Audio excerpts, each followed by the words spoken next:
बांग्लादेश में हो रहे हिंदू माइनॉरिटीज पर अत्याचार के खिलाफ भारत के कई जगहों से प्रोटेस्ट किया गया, जैसे कि कोलकाता, आसनसोल, दिल्ली, सिलीगुड़ी।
চালাচ্ছে কিছু মৌলবাদী মুসলিম। আমি বিশ্বাস করি না যে সব মুসলিম এই মৌলবাদের সঙ্গে আছে, কিন্তু যে মুসলিমরা আছে তারা হচ্ছে একটা ভোকাল মাইনরিটি। এই ভোকাল মাইনরিটিরা হিন্দুদের উপর যে অত্যাচার চালাচ্ছে তাদেরকে আমরা হুঁশিয়ারি দিচ্ছি যে এই অত্যাচার এই মুহূর্তে বন্ধ করো। তা যদি না করো তাহলে আমরা বিশ্বব্যাপী হিন্দুরা আজকে এখানে যারা জমায়েত হয়েছি দেখিয়ে দিচ্ছি যে সারা ভারতবর্ষের হিন্দুদের প্রতিনিধি এখানে আছেন, তোমরা সাবধান। হিন্দুরা আজকে একত্রিত হয়েছে, জোট বেঁধেছে, যে কারণে তোমরা একজন সন্ন্যাসীকে জেলে পুরেছ। একজন সন্ন্যাসীকে জেলে পড়ার ধৃষ্টতা তোমরা দেখিয়েছ, এর শাস্তি তোমাদের পেতেই হবে। তাকে এমনকি জামিন দেওয়ার ব্যবস্থাও করবে। তো এই বাংলাদেশকে আমরা চিনি না। বাংলাদেশের বন্ধু রাষ্ট্র সবসময় ছিল 1971 থেকে আজ পর্যন্ত ভারতবর্ষ। এরপরেও তা থাকবে। গতকাল আমাদের পররাষ্ট্র সচিব সেই বার্তা বাংলাদেশে গিয়ে দিয়ে এসেছেন।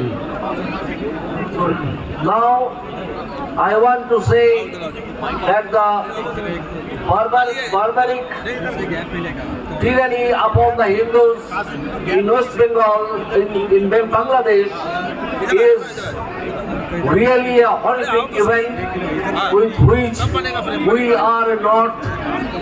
are not accustomed. So I would ask the fundamentalists of the Bangladesh who are carrying on this tyranny on the Hindus only to stop it immediately, because India was and is a friend of Bangladesh, and they should not enrage the Hindus of both the countries. This much I'll pay my homage to you. Thank you. हमने कब अत्याचार किया? राम कृष्ण के नाम पर हमने कब अत्याचार किया? गुंजार उठे ऊंचे स्वर से हिंदू की जय तो क्या विस्मय।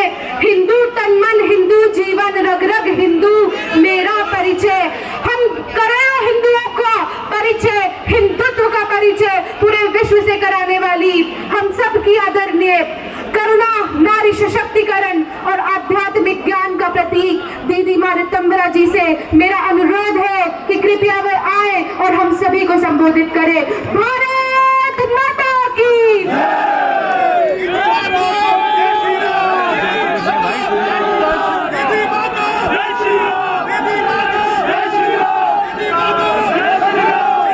बोलिए भारत माता की।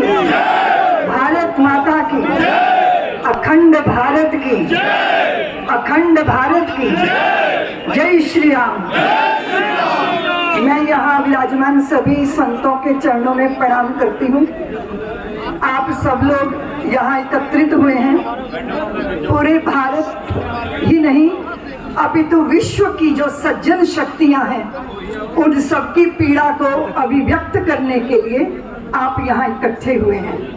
हम सब जानते हैं कि जब भी कभी अत्याचार अपनी सीमा लांघता है, पापों का घड़ा भरता है, फिर वो फूटता भी है और उसका भारी दुष्परिणाम पापियों को झेलना पड़ता है। आप सब ये भी जानते हैं कि जब जब कभी युद्धों की कहानियां लिखी गई, जब जब कभी गृह युद्ध हुए, तो सबसे ज्यादा अगर पीड़ा भोगी तो वो स्त्री ने भोगी या संतों ने भोगी। यह दृश्य बांग्लादेश में है। चिन्मय दास प्रभु को जेल में ठूंसा गया, संतों का अपमान हुआ।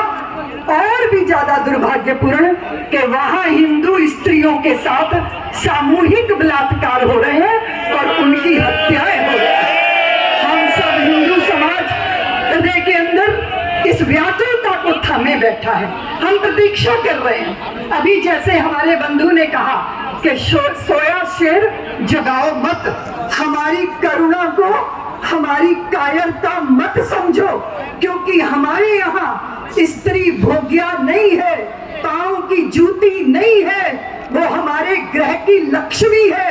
और हमारे ग्रह की लक्ष्मी के साथ अगर यह अत्याचार होगा तो सारी हिंदू सज्जन शक्ति इसको बर्दाश्त नहीं करेगी। हम यहाँ बताना चाहते हैं, ये यूएनए हो या संसार की कोई भी वो संस्थाएं जो छोटी छोटी बात पर मुखर हो जाती है, वो चुप क्यों है? वो हिंदुओं के सामूहिक नरसंहार पर चुप क्यों है? वो हिंदू ललनाओं, मेरे पास समय मुझे नहीं पता कितना दिया गया, आज से 25 साल पहले मैं अमेरिका में थी। मेरे को एक व्यक्ति मिलने आए, 80-85 वर्ष के यहूदी थे वो। उन्होंने मुझे कहा, रितंभरा तुम्हारा देश कैसा है? मैंने कहा क्यों? मेरा देश दुर्गा के आराधकों का देश है।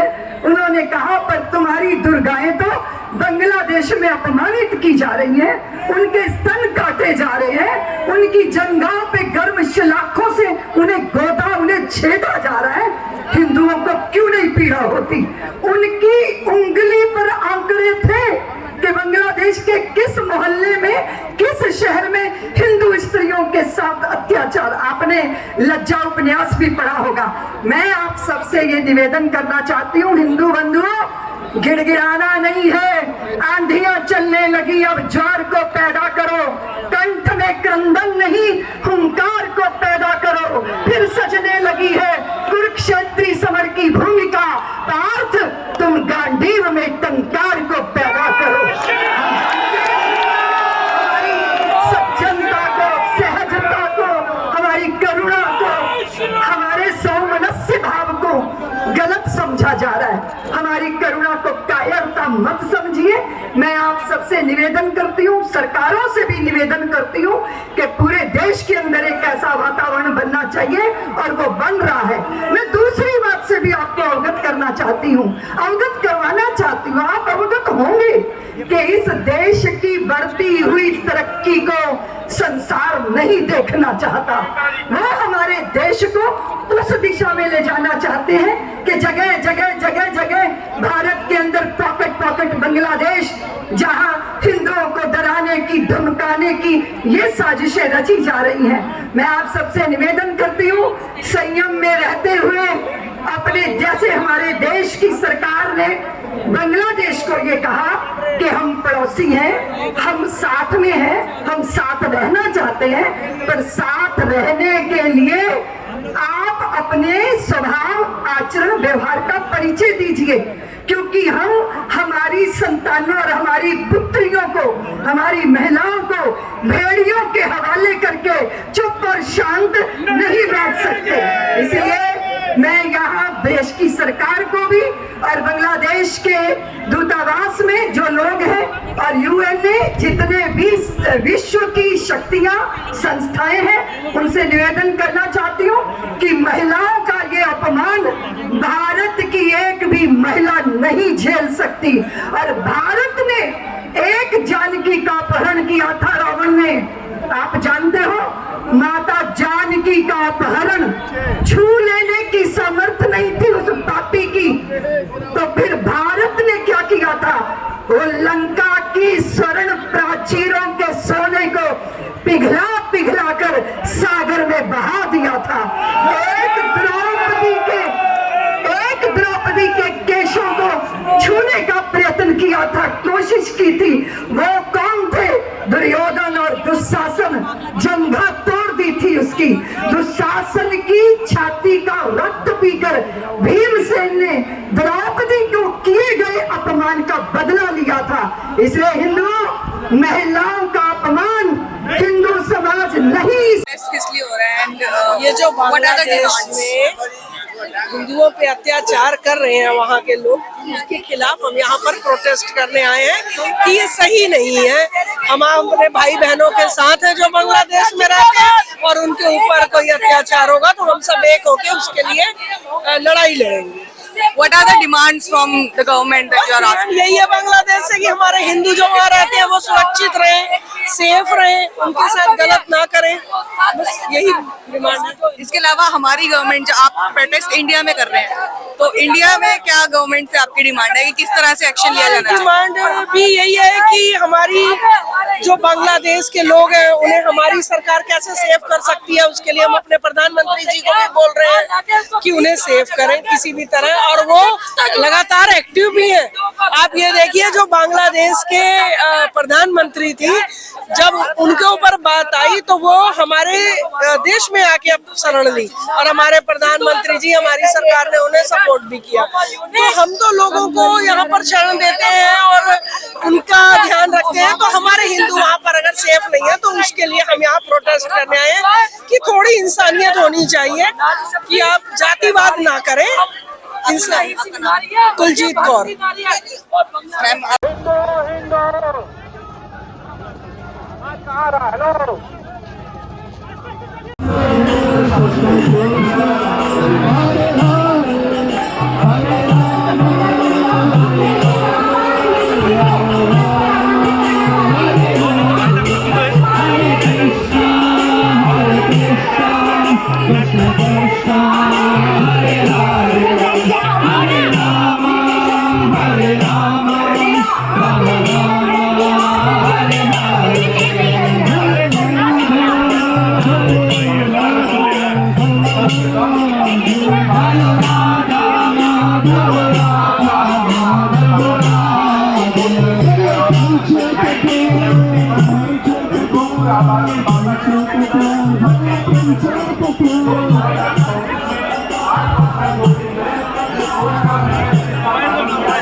इस बंगाल को 1947 में हटा गया था, बांटा गया, और उसके बाद जो पूर्व पाकिस्तान बना था, एक शहर उसका रचना किया गया था, और उसके बाद अब जो बांग्लादेश है उसमें जो मुसलमान और हिंदू समाज रहते थे, उनके ऊपर जो बंगाली थे उनके ऊपर पाकिस्तान का जो अत्याचार था, उस अत्याचार के दलदल से भारत ने ही बांग्लादेश को आजाद करवाने में अपना 30,000 के ऊपर सेना को कुर्बानी दिया, और क्या क्या नहीं दिया। ये पाकिस्तानी जो लोग हैं वो बांग्लादेश के आज जो जनता भारत के खिलाफ आवाज उठा रहे हैं, कुछ जनता शायद भूल गए अपना इतिहास। मुझे कभी यही नहीं देखा गया कि पूरे पृथ्वी पर कोई एक जाति अपना इतिहास भूलने के लिए कितना तड़पता है। अगर भारत नहीं रहता तो बांग्लादेश का नाम नहीं रहता। ये बांग्लादेश वासियों, प्लीज मैं रिक्वेस्ट करता हूँ कि याद करें, भारत थे तो बांग्लादेश था, उसका जन्म हुआ। लेकिन उसी बांग्लादेश में आप भारत के जो फ्लैग है, नेशनल फ्लैग है, उसको पैर तले दबा रहे हो। उधर जो सनातनी है जिसके योगदान आप लोग जैसा ही था, ये डेमोक्रेसी लाने के लिए, स्वाधीनता लाने के लिए आप उसको पीड़न कर रहे हो, हत्या कर रहे हो। हम लोग विनती कर रहे हैं, शेर को जगाओ मत, शेर को जगाओ मत। हम लोग चाहते हैं कि सब एक साथ रहें, नेबर कंट्री है। जो हमारा चिन्मय कृष्णदास प्रभु के संग जो हो रहा है, झूठे इल्जाम के जिनको फंसाया गया है और उसको वकील नहीं मिल रहा है, और 25% जो बंगाली थे, हिंदू थे वहाँ, वो लोग आज उनका संख्या 6% हो गया है। जो परिकल्पना चल रहा है शून्य करने की, हमारी ये विनती है, हमारे ये आवेदन है कि अभी ये रोका जाए और तब हम लोगों को सुकून मिलेगा, चैन मिलेगा। भारत माता की देखिए बहन, जिस प्रकार से बांग्लादेश में हमारे हिंदू भाई बहनों पर अत्याचार हो रहा है, जिस तरह से वहाँ मानवता को शर्मसार किया जा रहा है, जिस तरह से मानवता को कलंकित किया जा रहा है, निश्चित रूप से निंदनीय है। हम भारत सरकार से निवेदन करने आए हैं कि हमारे भाई बहनों को वहाँ से निकाले, सेना भेजकर या कूटनीतिक या राजनीतिक दबाव बनाकर किसी भी प्रकार से हमारे भाई बहनों की रक्षा की जाए। इस्कॉन शांति का प्रतीक है, जहाँ मानवता का संदेश दिया जाता है। ऐसी संस्थाओं पर, ऐसे महात्माओं पर निरंतर अत्याचार हो रहा है। तो आप देखिए कि वर्तमान में कुछ दिन पहले ही, आज भी हमारे संसद में ये लोग हैं, फिलिस्तीन और गाजा को लेकर मानवता की बात करते हैं, वहाँ पर सहायता की बात करते हैं। क्या आज उन्हें हमारे हिंदू भाई बहन नहीं दिखाई दे रहे?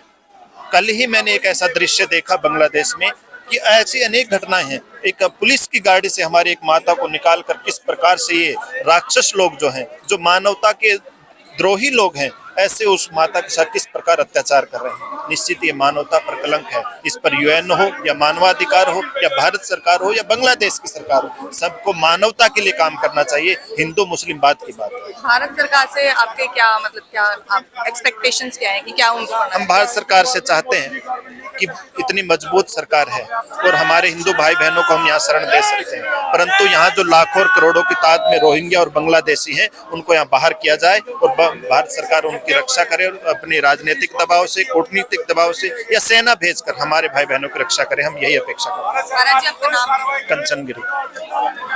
Say about the situation and the atrocities that is being happening on Hindus in Bangladesh. Yeah, well, the situation is very serious for the Hindus, for the Buddhists, for the Christians. It is the first time, I think, since 1971 that there has been such a sustained and cruel attack on the minority community. I think it has to stop, and it is not that in previous years when there were such attacks in 2001, in 2021, then we took it up with the people, with the government of the day, stop. But now it is the Islamic organizations who are in charge. They are not listening and they are pretending that it is not happening. They are saying this is artificial intelligence, this is fake news. It's completely wrong for them to say that, because they are actually insulting their own citizens. So, ma'am, you have been an ex-diplomat of the government of India. So, what do you think? What are the solutions that can be happened? I think first of all they must recognize the rights of their own citizens.